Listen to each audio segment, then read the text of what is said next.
All right, good afternoon, everyone. Welcome to the Exploring Energy series presented by Montana Renewable Energy Association. My name is McKenna Sellers. I'm the Executive Director for MREA, and I'm based here in Helena, Montana. The Exploring Energy series is a monthly lunchtime presentation where we cover energy issues impacting Montana and beyond. We hold these on the first Wednesday of every month at noon to explore topics on emerging technology, trends in energy development, and connect with experts who are working in the field and the future of our energy system. So if you'd like to learn more about the Exploring Energy series and some of the topics that we've covered, I've added the link in the chat. So we do have a library of past Exploring Energy series presentations on our YouTube channel. In March, we had Neil Ullman from the Montana Department of Environmental Quality cover the landscape for electric vehicles and charging infrastructure in Montana. So you can find that Exploring Energy series talk from March in the resource library here. All right, some housekeeping items. Please keep yourself muted during this presentation. There will be opportunities for questions and discussion at the end. Attendees can also submit questions as we go using the chat function at any time.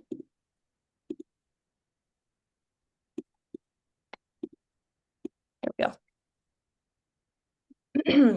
This presentation is going to be about 45 minutes long, so if we do not get to your question by the conclusion, we invite you to send us an email at info@montanarenewables.org, and we'll make sure to get you an answer. The session is being recorded and will be available for all those who registered later this week. Went too far. Small note on membership. MREA is a nonprofit organization. If you like the work that we are doing, and if you believe in driving the clean energy economy forward in our state, we invite you to take the next step to become a member with MREA today. We have a really diverse membership that includes students, households, nonprofits, businesses, and MREA creates this space that works for anyone who wants to support a clean power transition, a robust workforce, informed policymakers, and an active public as we steward Montana to a cleaner, more affordable, and reliable distributed energy system. So if you have yet to become a member, or if you need to renew, we are having our spring membership drive. And here's the link for how to join. Last announcement before we get started, please mark your calendars. Saturday, August 24th in Billings, MREA is hosting our flagship annual education and networking event, and it's the 13th annual Montana Clean Energy Fair. If you're in the Billings area and would like to support MREA in planning out this event, we are looking for PowerShift planners, and the deadline to apply and express your interest is June 3rd. All right. With that, I will jump into the core of our presentation here. This month, we're talking about organized electricity markets, and we're pleased to be joined by Diego Rivas, as well as Ben Otto with the Northwest Energy Coalition as our guest speakers. So regional electricity markets are independent platforms that facilitate the buying, selling, and trading of electricity across larger geographic areas. The purpose is to meet demand efficiently and reliably by optimizing the resources that are out there. This is also beneficial for renewables to make sure that we are dispatching the least cost resource in a timely manner. While most of the U.S. is organized into regional electric power markets, you can look at the East Coast, Midwest. That said, the Western U.S. is not organized into regional electric power markets, and that's part of the core of our discussion today. Multiple studies, and really common sense if you think about it, show that an integrated market footprint in the West can improve reliability, reduce costs for consumers, and integrate more renewable energy resources. So Ben and Diego are here to tell us more about the positive steps toward a regionalized market structure, the savings that have already happened through the Western energy imbalance market, and opportunities for where the public can have a role in engagement in this. So I'd like to start out by introducing Diego and then following with Ben. Diego works as regulatory counsel at the Northwest Energy Coalition. He started his career in 2010 as a policy associate with the Northwest Energy Coalition, and he focused primarily on energy efficiency issues in Montana. As a senior policy associate, he led the coalition's advocacy efforts for clean and affordable energy policies in both Montana and Idaho. Currently, as regulatory counsel at the Northwest Energy Coalition, he oversees their involvement in utility proceedings and represents the coalition in Public Utility Commission dockets. Diego has a Bachelor of Science degree in political science from the University of Georgia and his Juris Doctorate degree from Mitchell Hamlin School of Law in St. Paul, Minnesota. He's a passionate sports fan, particularly with soccer and baseball. In his free time, he enjoys spending time with his family in Montana's great outdoors, including hiking, camping, boating, hunting, fishing, and watching his kids play sports.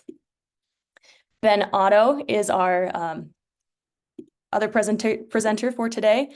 Ben Otto is currently a consultant with the Northwest Energy Coalition. He's worked as a clean energy attorney with the Idaho Conservation League, where his role was instrumental in keeping utility demand response programs at the forefront of the industry. His specialties include energy law, covering utility rate making, state regulation, and facility siting. Ben has spent well over a decade influencing utilities and public utility commissions to switch from using fossil fuels to using clean, efficient, and flexible power sources.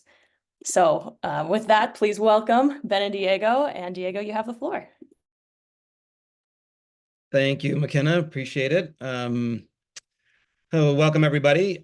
Thanks for joining us on this conversation about organized energy markets. Very heady topic, one that we're all exploring, trying to get better at, et cetera. Just quick introduction to the Northwest Energy Coalition. For those who may not be aware, we are a regional organization active in Washington, Oregon, Idaho, and Montana. We have over 100 organizational members, including MREA and others in Montana, members including environmental groups, labor groups, low-income advocates, a few utilities, businesses, folks who look for coming together and finding a good path forward for our energy system, especially in this dynamic time. Formed in 1980 with the passage of the Northwest Power Act, really formed originally to watchdog Bonneville Power Administration and regional energy issues. Over time, that's been coupled with a lot of advocacy within the states. But these regional issues, including energy markets, are a big part of our portfolio. So let me share my screen here and we'll get started. All right, can everybody see that okay? All right. Okay, so, it's always good. I'm going to give kind of the opening high-level discussion about what organized energy markets are, our opportunities, and what we've seen so far. Apologies for any of you who joined this presentation previously that we gave to our members. Much of the first 10 minutes or so will be repetitive, some updated numbers, et cetera. I want to set the stage, and then Ben will follow up with some of what's happening today and in the future. So hopefully that's a helpful construct there. Organized energy market. We have to know what they are. As McKenna said to start off, they do exist. They've actually been around for quite a while. The only locations in the United States that don't have an organized energy market include the entirety of the West, except for California, and the southeast of the country.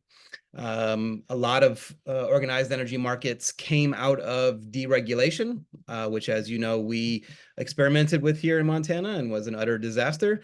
But the kind of the new wave of energy markets are separate from the deregulated retail market, and we've learned a lot of lessons from some of the other organized energy markets. So we have the New England, we have one solely in New York. PJM is one most people who have any idea about markets, it's the one that comes up the most for whatever reason. MISO, Montana Dakota Utilities, is a member of MISO in Montana. And then the Southwest Power Pool, or SPP, and then Texas likes to also be different and has their own, as well as California. So if you think about it, here is kind of the Northwest footprint, right? And here are our what we call IOUs, investor-owned utilities. In between all of these, and the white spots are obviously our cooperatives or municipalities or PUDs, public utility districts. And all of these function independently. They all have their service territories. The co-ops generally work through Bonneville Power Administration. That's where they get their supply. But they are all the other investor-owned utilities are responsible for their own power supply, as well as for balancing the grid, maintaining the transmission system. And so it's very siloed, right? So they all work individually for their own benefit. There is some cooperation, but it's somewhat limited.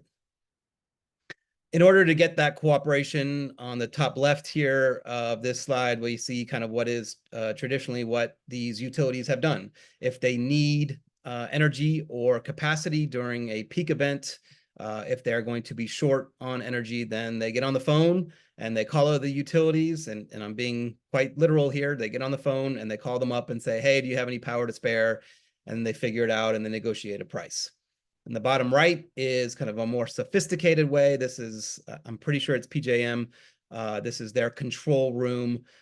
This is where everything happens, where energy is dispatched without the need for a utility to make these phone calls. It's all done, somewhat automated, but also with a lot of experts watching everything that's happening throughout the region, the footprint of the market, and making sure that everything is all demand is being supplied from resources around the region.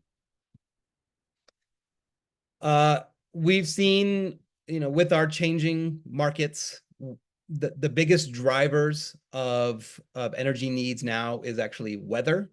It's not necessarily just individual utility supply, but where weather is happening and what drives what we need in the market is the weather events. And we've seen more and more volatility within individual utility systems where loads will just peak extremely high very fast, and that's happening more often through the year. As we know, Northwestern Energy, for example, in Montana, has been a winter peaking utility for a very long time. We now consider it a dual peaking utility, needing a lot of energy supply and the capacity to meet load in winter and in summer. So that leads to issues with bilateral markets. This idea of just calling up your neighbor and saying, hey, do you have anything extra? More and more utilities are not having that extra. More and more utilities are being reliant on gas peaker plants, like the Yellowstone generating station that Northwestern's currently building, 18 reciprocating engines, essentially, outside of Laurel. Utilities have to take whatever's there. And what we've seen is on the market, there is what we call a soft cap in the market of $1,000 a megawatt hour, but prices can reach that, and they often do, especially in months like February, where without that soft cap, they would go over, and sometimes they're actually allowed to go over $1,000 a megawatt hour. So that brings in this idea of the organized or wholesale energy markets. And what it does is it allows utilities to work together throughout the footprint of the region, whoever is involved, in order to better share resources amongst those utilities. And this has the benefits of lowering cost, right? Because if we don't need to build as much, that's always a good thing. That's going to be less costly for customers of each individual utility. Utilities also make money. Utilities and their customers, they will make money by being more easily able to sell excess production to others in the market footprint. And it increases system reliability, which is becoming increasingly where the energy policymakers and regulators are focused. System reliability costs, we know, unfortunately, are going up. What we hope is that these wholesale energy markets will make them not go up as much. I can't guarantee that it won't keep them from going up, but maybe not as much. But above all, they'll increase system reliability as we're better able to share resources across the region. And then, a large part of why we are so interested as the coalition is that we see this as being providing a benefit for transitioning to the clean energy economy. If we think about what each of the regions throughout the West, for example, what the resources that they have, Montana, for example, in the Northwest has a combination of hydro and wind. The Southwest has solar. And if we can share those resources amongst, between each other, then that's a benefit for both regions. So if we look back again, here's just a reminder of where we are with our organized energy markets. And what we're trying to do is create a full-on organized energy market in 3 steps. The West has historically attempted to create this third step, which is a regional transmission organization, an RTO. We've tried that several times in the past, and it's fallen through every single time. Just can't seem to get it done for various reasons. And so what the West has decided to do is go in 3 partial steps. The first is the energy imbalance market, which is run by the California Independent System Operator. Many of the utilities in the West, and we'll see here in a second, I'll show you those, are already part of the EIM and achieving tons of benefits, which we'll see in a second. The next step is the EDAM, the Extended Day Ahead Market, which we've had great news in the last couple of weeks on new utilities joining that effort. And then perhaps, we don't know, we'll see what happens, perhaps a full-blown RTO or ISO, Regional Transmission Organization, or Independent System Operator would take over, which would be an independent organization that dispatches resources and utilizes the transmission system most economically efficient for the entirety of the market. Which has great value and limits high cost resources with high fuel inputs, namely our thermal resources. So here is the Western energy imbalance market. All of these utilities in the orange are participating. We've got a new balancing authority that will be joining in Montana in 2026. It's a very small balancing authority that just has some wind projects up on the Glacier Wind projects up in north central Montana, which actually sends its power down to California. But all of these utilities are currently sharing resources within an hour. So that's the energy imbalance market. If there is an issue within 15 minutes, for example, they can call on other utilities to help them out, help with their frequency, help with the reliability of the system. The benefits of the EIM are very widespread. The EIM website does a really great job of highlighting these resources in quarterly reports. I won't go through all of these here, but for example, Northwestern in Montana, just in 2023, Montana customers saved over $30 million and have saved over $74 million since 2021. That's real money, right? And that's a benefit for our customers. BPA, who serves our co-ops, has been in the EIM for a little bit less time, but $35 million in 2023. And then we see here what that means when we're able to share. We're curtailing certain certain generation assets. We've been able to displace since 2014 nearly 1 million metric tons of CO2 in that time frame. And then, the cumulative number is always huge, but $5 billion since 2014 saved throughout the entirety of the West. Again, real money, and those are savings directly for customers. So the phase 2 would be the Energy Day Ahead Market. That's also being run out of the California ISO. There's a lot of concern amongst a lot of people about California being in charge of this and perhaps further expansion.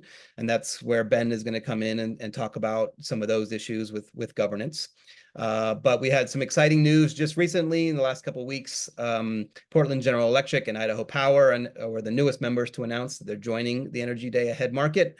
Those are very huge utilities to be joining. Really sends a signal that other utilities will look to and as they consider joining the Day Ahead Market as well. For its part, Northwestern Energy is still in a wait and see mode, and that's understandable. They are in a smaller utility at the end of the line. They need to see what's happening out there before they make their decision. The issue that Ben is going to talk about arises in part because there is a competing interest that wants to expand into the West, and that's the Southwest Power Pool and their Markets Plus, which actually they just filed another bit of news. They just filed their tariff to the Federal Electric Regulatory Commission, FERC, this past week. And what we see is while we do want to see development of organized energy markets in the West, we see one market being of much better value than two markets, because two markets creates barriers to sharing resources. Quickly go through that and then turn it over to Ben. What most people don't realize, mapping the United States here, is that our interconnections, our grid, so to speak, is actually broken up into three distinct sections. We have the East, we have the West. They were kind of built like the railroads were, coming from the coasts inward. And unfortunately, unlike the railroads, they don't really talk. There's a couple of ways that they connect to each other, but very limited. And then Texas, as many of you know, likes to be its own thing and has their own grid just within Texas. But that creates a seam all by itself, and that the West can't really rely on any of the resources from the East in order to meet their loads. So then what do we do if we further that seam, right? If we take this map and we put some red lines around it, so the Bonneville Power Administration has indicated they might want to go with Southwest Power Pools, Markets Plus, rather than the EDAM, and perhaps the southwest of the state, southwest of the country, Arizona, New Mexico. This is just speculative.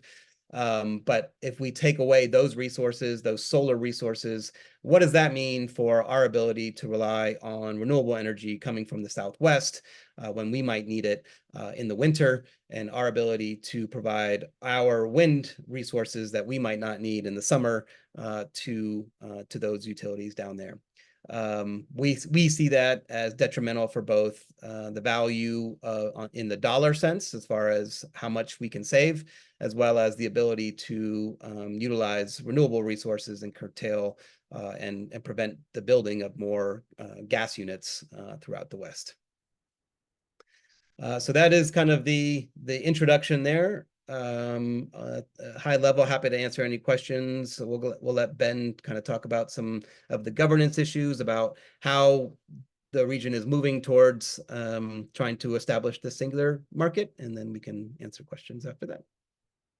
All right, stop share. Here we go. All right. Thanks, Diego, and hello, everyone. As McKenna mentioned, I'm also with the Energy Coalition. I'm actually based down in Boise, but work very closely with Diego in Montana. And we think there's a lot of parallels between Idaho and Montana, and both in the system and in the types of people and interest. So that's where I'm coming from. And as all good presentations happen today, virtually will share this slide. So as Diego mentioned, there are big benefits that come with the ability to share power and resources with our neighbors, both being able to buy when that's available, and also being able to sell when local utilities or generators have extra. So we're seeing that in the balancing of within an hour, and those can only expand as we expand the time frames in which sharing can happen. More opportunities to share, we believe, will bring more benefits. But that really is important to have a big footprint. The other thing that's really important, though, is as you move from the traditional structure of each state getting to set its own energy policy and regulate its own utilities, as you move into a regional market, there's a bigger role to play from the Federal Energy Regulatory Commission. So for the aspects of your local energy market that would participate with a regional structure, that aspect, that regionalness, is overseen by a different regulator than the state, overseen by the feds. And so the core issue is, who gets to design those regional services, who gets to seek approval of those resources from the federal regulators, and who gets to kind of enforce those actions over time. The way it's set up right now in the West, and this is now getting to the graphic in front of you, is today you have the California Independent System Operator that is running both California's market, but is also the entity that is housed and operating the regional energy imbalance market, and ideally this enhanced day-ahead market. There's some background to that. It's, California, the independent system operator, kind of had the size and the staff and the resources to develop these regional markets and operate them. There is some shared governance now where a regional body gets to weigh in about what the regional rules and obligations should be, but it's more advisory to the California operator. And so that's what you see here. This blue circle is California operator running the market, and then you have these orange bubbles are the other utilities around the region trying to participate. That's somewhat durable, but as we expand both the depth and the breadth of these things, it's time for a more fair shared governance of these regional issues. And so that's what we're working on now. This is a graphic of what the goal, what people are trying to move towards. The idea is to create a new entity that would take over the regional market governance. So that new entity would be the one who gets to design the rules that everybody plays by, who gets to seek approval of those rules from the federal regulators, and then gets to enforce how that carries out over time.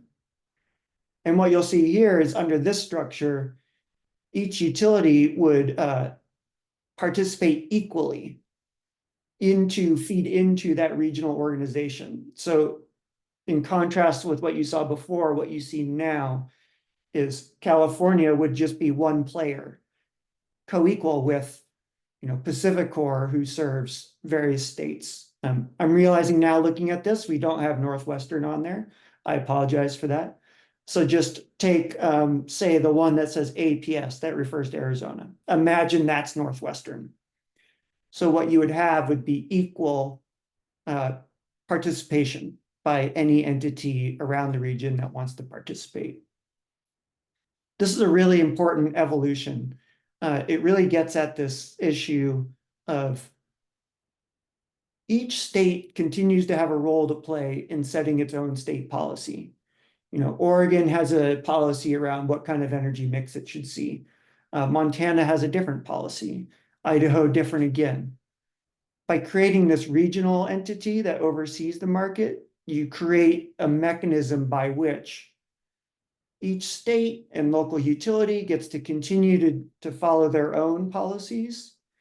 And the regional market becomes a tool by which a local utility can meet those state policies. So it becomes more of the market becomes much more of like an option, a tool, an opportunity by which to fulfill the things that a utility or a Montana needs to meet their own needs. And that gets away from a concern that exists with the current structure, where it feels like people would have to kind of more adhere to a California-driven policy. So this is what we're trying to get to, is trying to move to a new governance structure. The effort underway is to do that. It's called the Westwide Governance Pathways Initiative. Like everything in energy, you have to have a lot of acronyms. I'm not sure where that rule got written, but apparently it's quite durable. We're trying to get away from that. We call this the Pathways Initiative. These are the goals here. Like I mentioned, to develop that independent entity to govern the regional issues. So again, states would continue to do what happens in your state, but regional options would be overseen by this regional entity. This effort builds upon the existing markets, the Western Energy Imbalance Market, This needs to be updated, not just proposed, but approved day-ahead market. We think this is really important because you're building upon the success that we have today. The other option Diego mentioned, called Markets Plus, that would ask people to unwind a lot of what's going on today and move to a wholly different setup. We think there's a lot of cost in that, and a better approach is to build on the success that we're already seeing in our region. The goal is to create a durable structure that could add new services over time. So if entities in the West want to go beyond just planning for the days ahead and move to more coordinated use of the regional transmission system, the idea is to try and build a structure that could evolve into that. A huge goal is to get a big footprint. The benefits of more reliability and lower cost really come from having the ability to reach across the entire West. If we think back to January, where it was a really, really super cold snap, at that time, there was a lot of extra solar power available in the Southwest, but there weren't the structures in place to allow the importing of that power into the Northwest. So while the light stayed on, and we're very happy our utilities pulled that off, if there were better market mechanisms that increased the ability to reach all the way across the region, we would all have more opportunities to find available resources at the lowest cost. And that's really the core of this. How do we create opportunities to really minimize costs for everyone by just creating more access to different resources to find the lowest cost available thing at the time?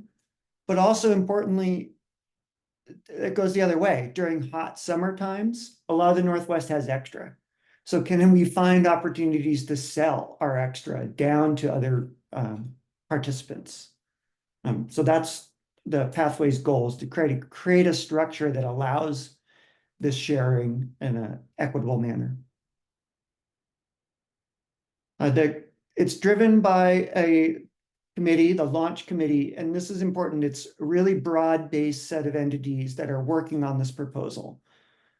So the formal committee has 26 people across 11 sectors. There's state regulators. You can see that there's a rough breakdown geography-wise. You have California, you have the Northwest and the Southwest. You have different energy stakeholders, sectors. So some own transmission. You have participants in that existing market. You have representatives of public power and cooperative utilities. You have representatives of just independent power developers.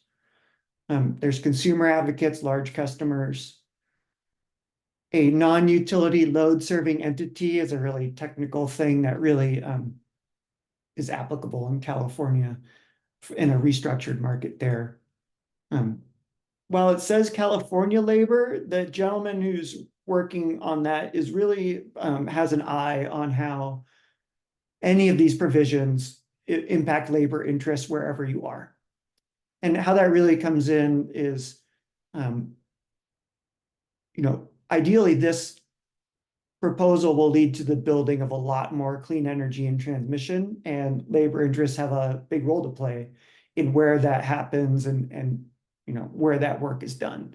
So try to make sure that whatever governance entity comes out is respectful of the fact that the location of projects really matters for local economies. Public interest representations. A power marketer is Bonneville Power Administration, is a power marketing administration. The current group has a different one called the Western Area Power Administration. It's really similar to BPA, but more focused on the Intermountain West and the Southwest. And then you have trade associations. So that is companies that provide like batteries or balancing services or demand response, these new energy services. This group has now come up with a straw proposal to move towards this new governance. And these are the opportunities that are coming up right now for folks to weigh in. So this idea of how do we go from today, which is where that Cal ISO entity is governing the markets, to the desired future where you have a regional entity, is going to take some steps. So the first step that we ideally can do right away is take this energy imbalance market governing body, which is made up of folks from around the region, and give them what's called primary authority. Basically, what that means is this entity would have the primary ability to go to the regulators and say, hey, we have a market design change we want to make, and we would like your approval. Right now, they have to funnel that through the CAISO, who would then approve it. And this would change that. This would say, hey, you governing body, you have primary authority to do that. And it also would increase the role of the public interest. But that's just a half step because that governing body is still kind of a creature of the independent operator. Step 2 is more complicated, but is definitely more independent. Step 2 would create that regional organization. So if you think back, it's that green big bubble that I talked about before. That would be a new entity, a new nonprofit entity that would house the governing body. So that would be a co-equal with California operator or, Northwestern or Idaho Power. That regional organization would be a standalone entity. They would have what's now called sole authority. So they wouldn't have to have permission from anybody. The regional entity could just design the market rules and seek approval. And in order to achieve that, one of the big hurdles is having to amend California law that currently has some boundaries on CAISO, so that empowers CAISO, or it doesn't empower them, it changes their responsibility so that their responsibility is focused just on California. And that would allow the regional responsibilities to be transferred over to this regional entity. So that's this proposal that's going to come out next week, and that will create opportunities to comment. And why we're bringing this to you today, and we think it's important, is we think moving to this new regional entity is really a good move, but it's complicated and it's going to cost some money. And so what the next month will be a more regional conversation about, how much time and effort and money do people want to spend in order to get to full independence? Because along with full independence becomes more obligations. The more independent this regional organization it is, the more financing it's going to need in order to be a market operator, the more risk it's going to have to take on for those market obligations. And so there's definitely a balance. With independence becomes responsibility. And the conversation now is, what is that right mix of cost and complexity versus independent governance? So there'll be several opportunities to engage on this issue. The Pathways Initiative straw proposal, which is that two-step process I just talked about, is coming out next week. That will have a public comment period. We'll provide more opportunities for people to dive into that proposal and understand it and come up with input they would like to give. Including the initiative is hosting a meeting on April 19th. And there'll be other opportunities. Kind of in parallel to this, and one of the big actors in the region is the Bonneville Power Administration. They have a market policy process underway. Tomorrow, we're expecting a recommendation from them about whether they would like to pursue this enhanced day-ahead market I've been talking about, or the Markets Plus proposal that Diego mentioned. They'll have a virtual meeting. There'll be some sort of public comment period on that, although we're not super clear on what that is, so stay tuned. And I apologize for the typo on the slide. The other thing that's coming up is each utility is going to have to decide what they would like to do. So Northwestern will have to go through a process to decide which market they would like to join and then seek approval for that. And that same thing will happen with the cooperatives, the municipals, the public utility districts. So as those become more clear, one of the timeline things on that is just getting the two proposals completely on the table. So we'll see that, in the next 2 weeks. And that will then provide more clarity for these local utility decisions. So as the timeline for local decisions become clear, we'll come back and have more opportunities to help educate you all on what you'd like to do around that. So again, just thank you. We'd like to really stay engaged. We have this summary. We have that day ahead design has been approved. The proposal is going to come out this month or next week. Markets Plus proposals kind of out. So we have a playing field. We have BPA's letter. And then here you can see our team of 4 of us. So Diego and I, and then our colleagues in Oregon and Washington. So that was a lot of info. And now we would really enjoy any questions and conversation that you all might have. So I'll stop sharing now. And thanks, everyone. Thank you, Ben, and thank you, Diego, for the excellent presentation. I see a few questions coming through the chat that I think are worth voicing. And if others have questions to ask Ben and Diego, feel free to add those to the chat now as well. One question here from Susan Below in Bozeman asking about microgrids. So as the development and popularity of microgrids develops and evolves, how would that impact these regionalization discussions? Or like, how does that count microgrids out of the conversation? Where the sticky wickets? Yeah, I'll take that one quickly. What are the fundamental rules of so the short answer is microgrids wouldn't really be directly impacted by this regionalization. And why that is because one of the fundamental rules of any regional market is that each utility has to first be able to meet its own needs. So Northwestern or a co-op would have to look at their needs and their resources and say, hey, we could do this alone. And then they show that to the regional market operator. And that's the ticket into the door in order to look at the available options in the region and then say, we could do this alone, but it's cheaper for us to buy or sell from a partner. So a microgrid wouldn't be directly impacted, but what a microgrid would do would allow that meeting of local needs to be met in a variety of new ways or more efficiently, which might create more space, more opportunity to buy and sell the extra to neighbors. Yeah, I'll just add on. I think Ben hit the nail on the head. Northwestern Energy, for example, likes to use that requirement that Ben talked about, that you have to show that you are sufficient, right? That you have enough resources for your own territory, service territory, before participating. They like to use that as a reason why they need to build more resources, right? And without getting into whether that's true or not, microgrids would certainly help meet those resource sufficiency needs.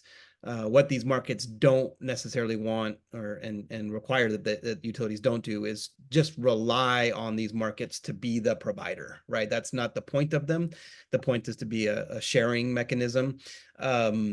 And so microgrids certainly would help, just like energy efficiency, other DERs, distributed energy resources, that will help these utilities be able to show that sufficiency by reducing some of these loads that they would otherwise have. Yeah, thank you. That's a great way to tie together that we can consider microgrids in the same way that we would consider efficiency or rooftop solar in cutting down the demand that the utilities are trying to serve. Diego, one of the points that you just made in your answer actually segues nicely into a question here from Chris Borton. Would Northwestern Energy or any utility participating in either the day ahead market or one of these regional governance pathways, whether that's the Westwide straw proposal or SPP Markets Plus as it develops, would that not motivate utilities to build more generation or drive a push toward more thermal resources or for example, like a methane gas plant? Yeah, no, great question.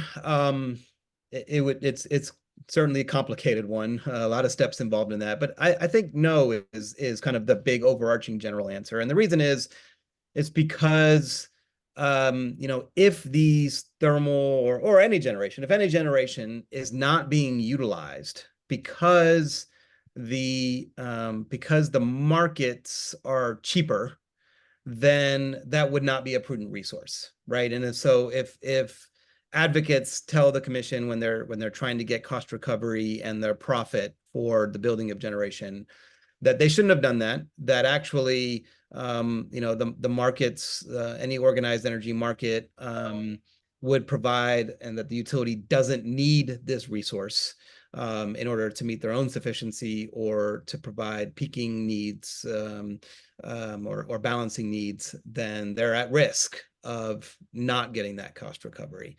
So it can go a couple of different ways. I mean, the flip side to that is, if you have a resource like the Yellowstone Generating Station, which is, at this current time or in previous iterations of dockets, they've shown that they really only plan on it running 30% of the time.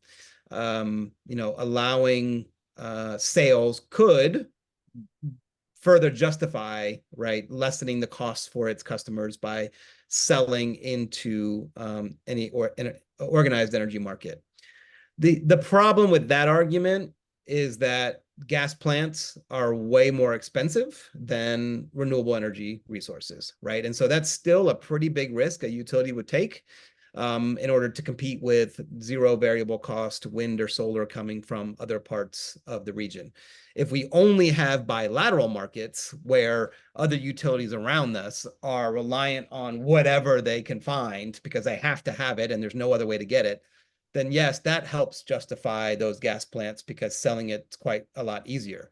But if you have these organized energy markets, and especially if you have something like an RTO, which will economically dispatch, they'll say, no, that gas plant is way too costly. I'm going to take this solar being produced in Arizona instead, and I'm going to ship it to Oregon, kind of high level, not, theoretical, but in actuality, yeah, it would be a pretty risky endeavor for a utility to base the building of thermal generation based on these energy markets.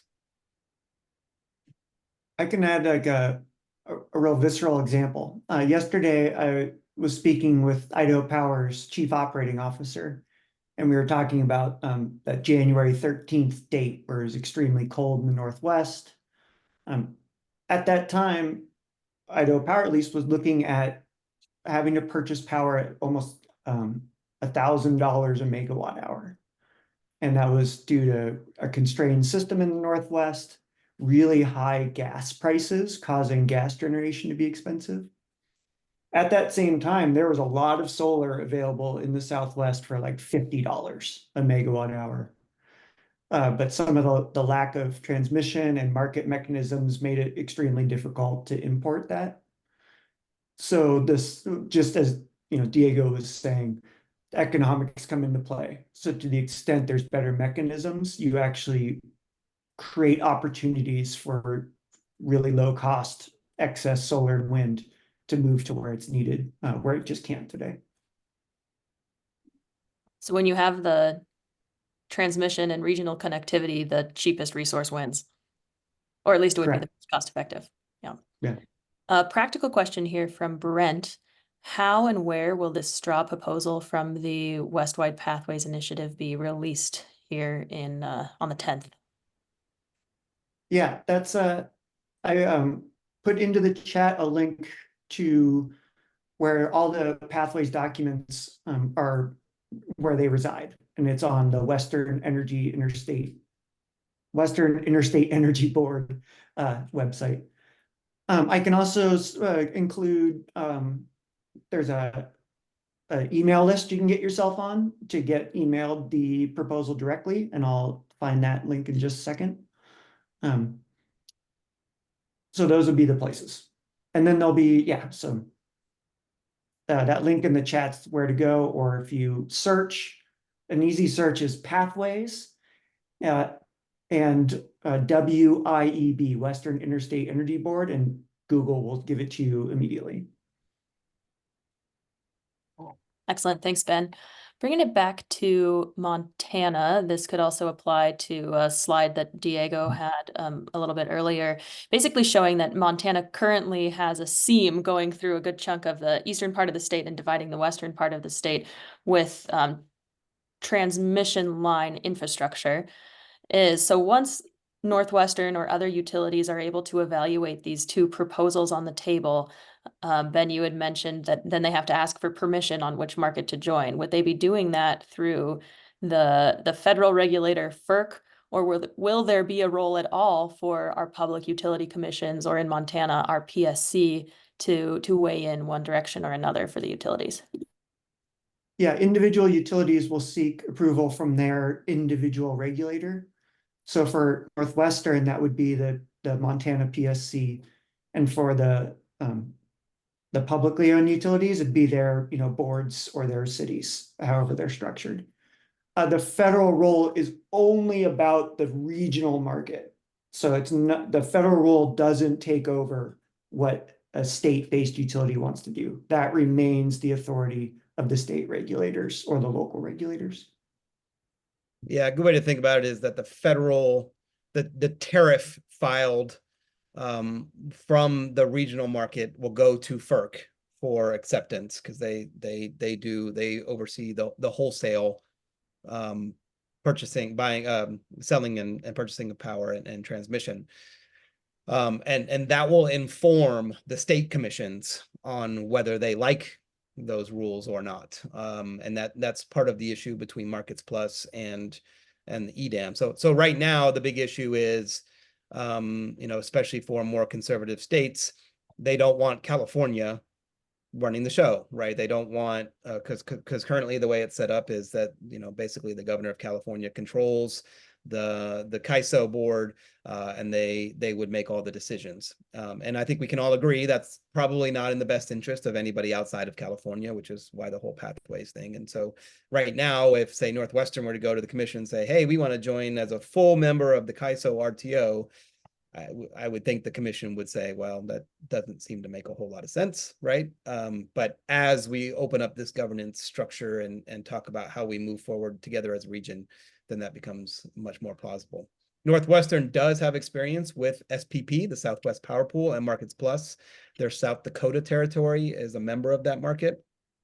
And so they have some pull to go that way. But really what it's gonna come down to for them is what other utilities around them do.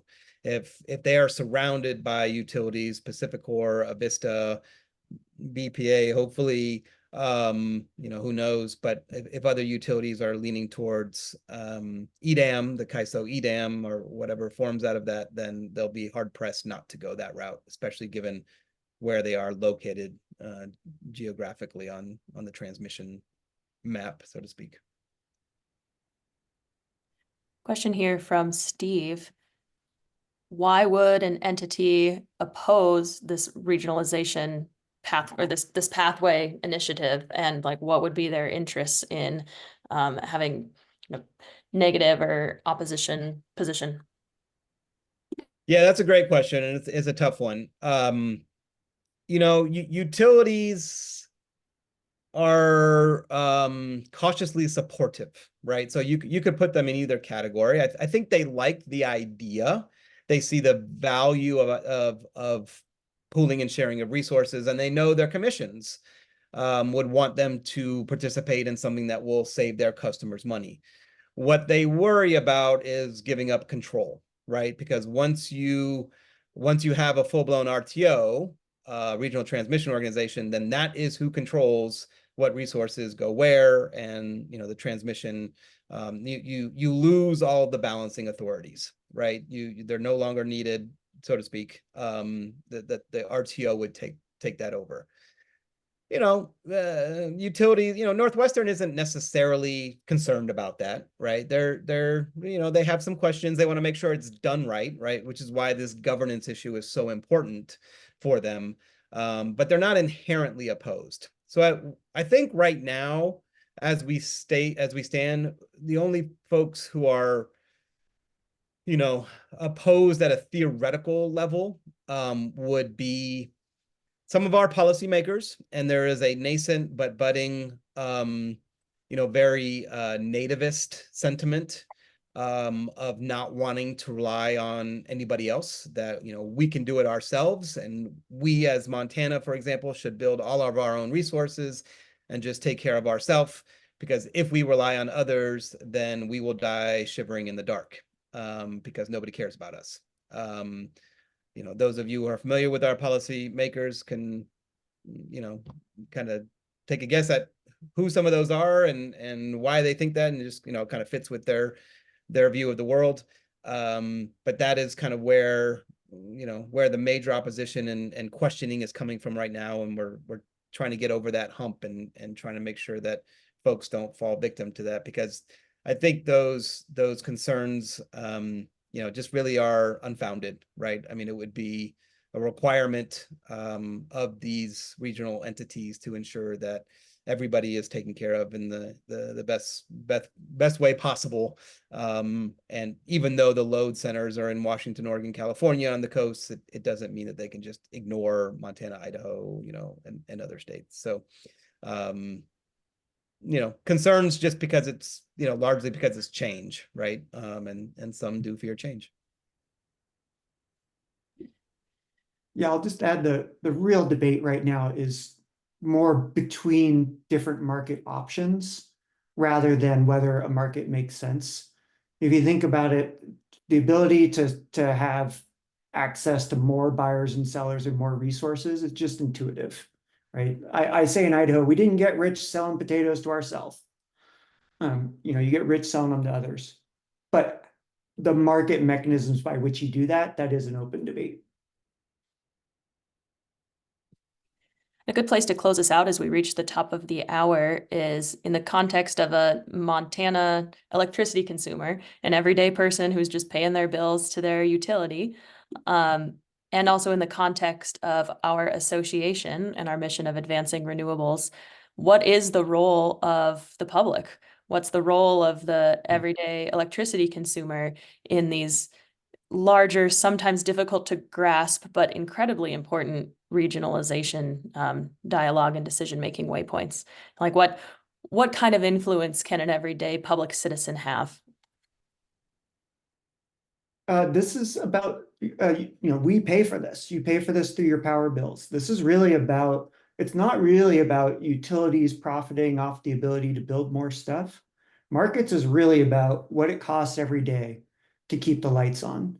And that's really a pass-through for most people. So you have a huge influence because you really are directly going to be the ones to pay the consequences if this goes wrong, or receive the benefits if it goes well.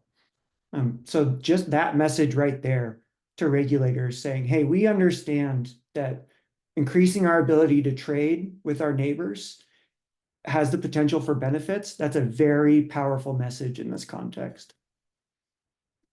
Yeah, and the idea that, right, the continued pushing for clean energy powering our system is super helpful. And the markets really do help to counter the argument that we can't do it, right? So Northwestern likes to say, well, if the wind doesn't blow on, if it's -30, we got to put the brakes on the turbines, which is true. And the sun is not shining at 8 o'clock at night or 7 o'clock at night when we have peak time. If it's -30, again, that's true. And therefore they say, we need these thermal resources to help, balance and provide, flexibility for these intermittent resources.